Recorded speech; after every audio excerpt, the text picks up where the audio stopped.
Chapter 15 of Psychopomp Drive. Written by Janeen Leese-Taylor. Read aloud by Skaya Simaru. Chapter 15 The Escort.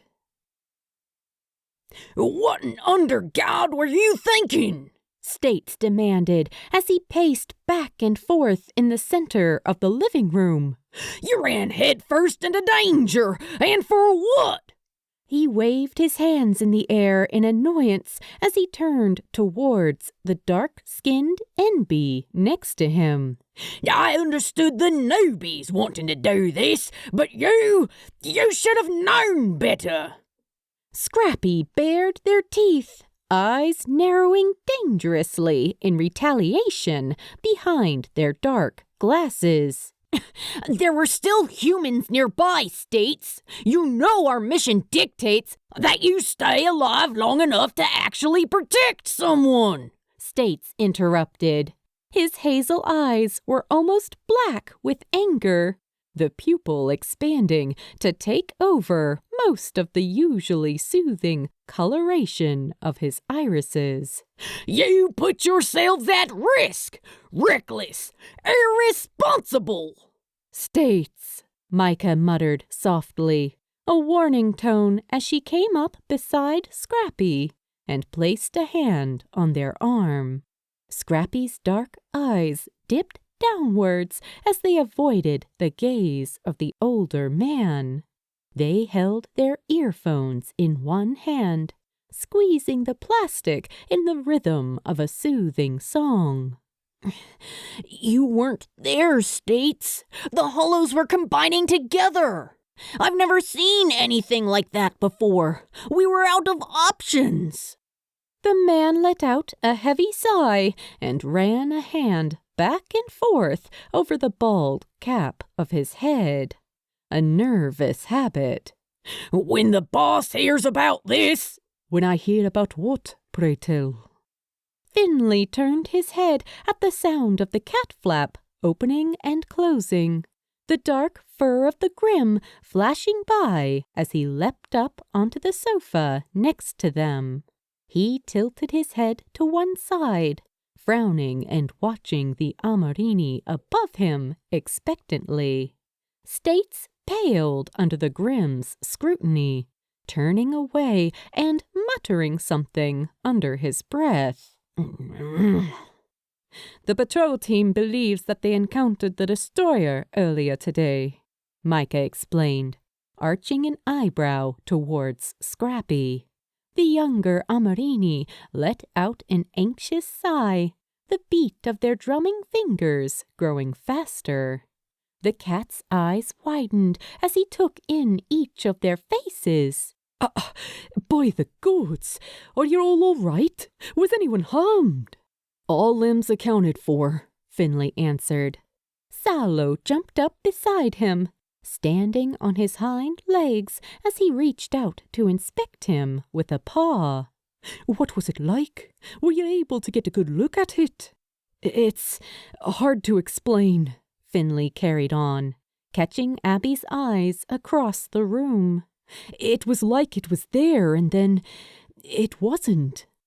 "A living, breathing ocean of shadows," Spectre supplied, tying up his long white hair into a high ponytail to keep the ends of it out of his face. He curled his legs underneath himself, rocking on the chair until he was able to find a comfortable position. "It swallowed us whole and then spat us out." Rykart unfolded his legs, adjusted his position in the armchair, and then crossed them again. As always, he maintained a perfectly neutral expression. He leaned forward, interlinking his fingers under his chin. "It spots you out?" he queried. Finley remembered the thick, heavy blackness surrounding him, how the liquid had drowned out all light and sound. dragging them under like a powerful current. It was like it changed its mind, he observed uncertainly. Reichardt brought both of his hands to rest against his forehead, humming contemplatively to himself, without comment. And what of the other reported hollows at the scene? The whisperers and the corruptors? Salo continued. His eyes were like beams of light glowing ethereally in the dim room. Gone, Finley answered. The cat started, the hair on the back of his neck spiking up in alarm. All of them? Finley nodded, his lips forming a thin line. When that thing spat us out, all the hollows that we'd led there had disappeared. We can only assume that they were consumed by the destroyer. Helvete, Alvaro remarked. That is definitely a tick in the not good column. And during this attack, did you see anything out of the ordinary? Hear anything? Salo asked, pressing his weight against the young spirit's arm. The silver-haired Amarini thought back to the moments before the appearance of the dark, shadowy being, and shook his head. I didn't notice anything, he admitted. Spectre did, though, Abby supplied from next to the young man in question. She reached forward to pat his shoulder, and he stirred as if from a dream. The pale spirit looked up at her with a frown, as if noticing her for the first time, before regarding the other Amarini in the room. Yes, she spoke, he stated. To you? Salo questioned. Spectre nodded. I think she was trying to communicate with us. You had that thing in your head, Spookpoika? Alvaro's Swedish twang conveyed his obvious discomfort at the idea. She asked us to leave, the youngest Amarini continued, his white ponytail brushing against the back of his neck as he shook his head. She said she wouldn't hurt us if we just stayed out of her way. State's deep voice interrupted from across the room. She must be scared, trying to negotiate with us like that. Spectre shook his head again. She didn't feel scared. She felt angry, like we were intruding somehow. A bold attack like that, with 4 Amarini present. It is confident in its power. It knows we are outmatched, Reichardt surmised. Abby rolled her eyes. The 2 voices of doom over here, she commented, tapping her knuckles against the armchair Spectre was still occupying. It's just a hollow, like any other. We just have to catch her and exercise her. Bada bing, bada boom. Reichardt adjusted his glasses on the bridge of his nose. It is best we approach this with caution. We have nothing but conjecture to go on so far. We will continue working as normal. Salo dropped back down onto all fours, walking along the back of the sofa like a tightrope walker. We must be careful to keep this from the other spirits in the underground. If word of this gets out before we can get a firm grasp of what we are dealing with, it will likely cause a panic. He stopped at the edge of the sofa, leaving small indents under the beams of his small toes. I will request temporary protective details from the other gods, 1 to accompany each of the patrols, but we must keep our schedules the same. There must not be whisperings that something is wrong in the in-between.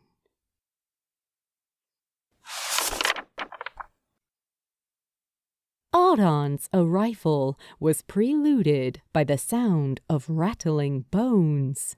Air swirled around the dark and narrow chamber as the first of the new patrol groups waited to meet the virtuous Celtic god of decay.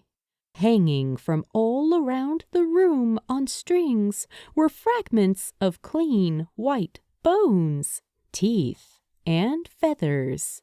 Like the other doors in Psychopomp Drive, the door to the immortal realm of Audon was nondescript and plain, lined with oak wood and sprigs of sage and ivy. White dust had been brushed over the doorknob, and it clung to Finley's hand as he turned it and walked into what could only have been described as a waiting room for the great beyond. Within the confines of the magical room were rows and rows of holly bushes, lush with red berries, their spiked leaves curved protectively around their prize, a warning to hungry herbivores. Tall oak trees carved out the part of the forest that could be seen, the rest vanishing high above the false ceiling. As it shimmered, Finley faintly wondered where the portal might lead.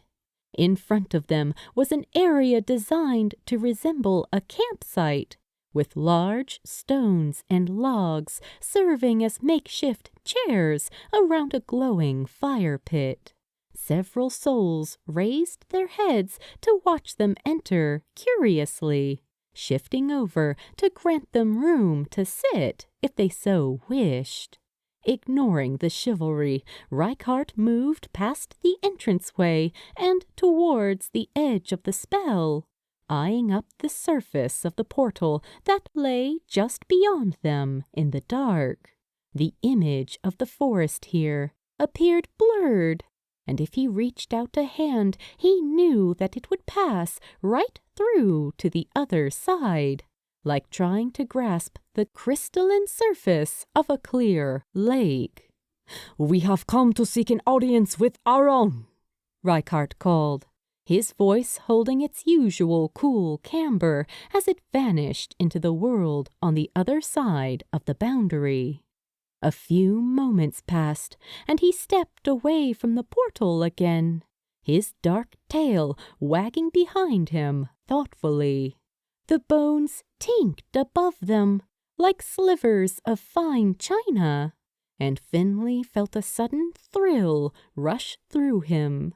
Though he had never been religious in the days before his death, being superstitious was a different matter entirely. Counting magpies, salt over the shoulder. Better to avoid those pavement cracks, just in case. What's that sound?" he whispered as a chill rushed from the tip of his tail to the very points of his ears. A voice echoed from all around them, hoarse as crinkling leaves. "Are these the little Amorini that I was promised?" One of the souls turned to look towards them and rolled her eyes good-naturedly. She was pale-skinned and freckled, her curls a natural shade of auburn red. She was smiling, shaking her head in amusement. "He's a little overdramatic when it comes to entrances. Don't mind him." A flourish from the other side of the portal had the Amorini leaping back to clear a space, the dark form of the god unfurling from the world beyond them like a hawk appearing from inside a hedgerow. Dressed in furs and straw, Audon smelled of warm meat and grass, hollowed-out bones draped from around his neck, and rattled like wind chimes with every movement of his head. His face was blank and skull-like, though missing details such as a nose-hole that might have characterized him as human. Wires crisscrossed over his exposed teeth, and white, beady eyes peered out through the deep sockets of his visual cavities. Thick, dark branches extended up from his head in all directions, like bizarre antlers. Black crow's feathers created a stark contrast where they framed the whiteness of his bones. Silver charms rang like bells against his bare rib cage. His surprisingly human hands raised up in the traditional stance of boo. The god brought himself closer to Finley, his breath deep and echoing against his rib cage. The Amarini swallowed as those tiny eyes pinned him to the spot. Hi there, he squeaked. Enough of the theatrics, Aaron, Reichardt sniffed. You give the poor kid a heart attack. The god pulled back from Finley's personal bubble, adjusting his elaborate clothing with a shake and a clatter. You are absolutely no fun, Griffith, he whined in a voice that was the opposite to the one he had used before. Do you know how very seldom it is that I get the chance for first introductions? Nobody worships the old gods anymore. His eyes turned in Finley's direction, and the young man adjusted the collar of his coat, trying to hide his embarrassment. If it makes you feel any better, I think my non-existent heart just stopped. A booming laugh escaped from under the god's bone mask, jostling the natural decorations that hung around his broad body. It feels good to terrorize again, he agreed. Reichardt cleared his throat, folding his arms across his slender chest. Saulo mentioned that you might be able to assist us with some of our patrols in the in-between. Bah! The god waved him off, gliding across the waiting room like he was weightless or buoyant. It's always business with you, Griffith, never taking the time to come around for a cup of tea. There are more pressing matters, the tall Amarini responded coolly, his accent softening the words. Yes, so I've heard, Aaron crooned, coming to rest on one of the logs by the door. A new hollow. Dreadful news. A new one? The spirit on the log next to him questioned, surprise in her voice. I thought there were only two kinds. Apparently not, Aaron added, waving a hand in the direction of their visitors. Apparently, these fine feline fellows have stumbled across a new breed, something wonderfully dangerous. Reichardt's shoulders tensed. Best not to worry, he answered, his tone clipped. The situation is being handled as we speak. And that's where I come in, is it? Aaron quipped. The second spirit by the campfire, a man of Asian descent in his mid to late 60s, handed the god a small ceramic cup, which he accepted eagerly. Aaron brought it up towards his teeth, a long black tongue rolling out through the gaps in the bone to lap at the contents. He let out a pleased gasp. Are you sure I can't interest you gentlemen in a cuppa? My grim Mr. Hisaki here makes an excellent brew. Mr. Hisaki nodded his head at the praise, his genial smile stretching from ear to ear. We'd better not. Our patrol is in less than an hour, Finley said, raising both hands apologetically. Believe me, I'd much rather be drinking tea than heading out in that rain again. Rain? The god cooed. He leaned back in the air behind the log, as if an invisible chair was holding him aloft. It has been a good many years since I have experienced rain. An odd concept, don't you think? Water falling from the sky like that. I never really thought about it, Finley admitted. Reichardt groaned from next to him, trailing a hand across his face. Oh, please don't encourage him, he insisted. The creature waved a hand dismissively. All right.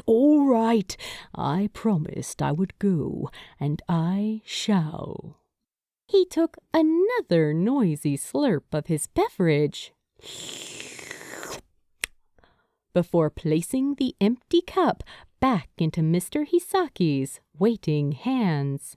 He rose from the log like smoke, floating effortlessly towards them.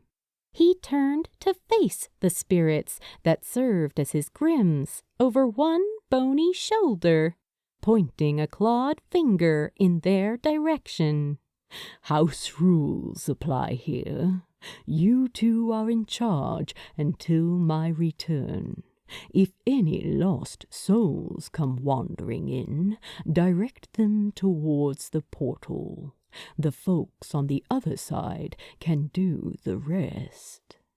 The female spirit smiled as she accepted her own steaming cup from Mr. Hisaki. Yeah, boss. We'll hold down the fort, but we're going to expect souvenirs from the living world. That can be arranged, Aaron chirped excitedly, brushing up against Finley's side. The creature was cold and wet in the way that freshly sliced meat was. The young man tried his best not to show his revulsion, holding his breath so that he wouldn't gag. The god placed both hands behind his back as two long, pale-skinned legs materialized beneath his fur and grass cloak, descending to the ground to hold his weight. He hopped on the spot as if testing the limbs, his bones crackling under the skin like bubble wrap. Satisfied with his findings, he fell in behind them and watched as Reichardt pulled the door open to the rest of Psychopomp Drive. Finley jumped, startled, as a low rumble formed behind his right shoulder. Alarm bells racing in his mind before he realized just what the sound was. The god of the dead was purring.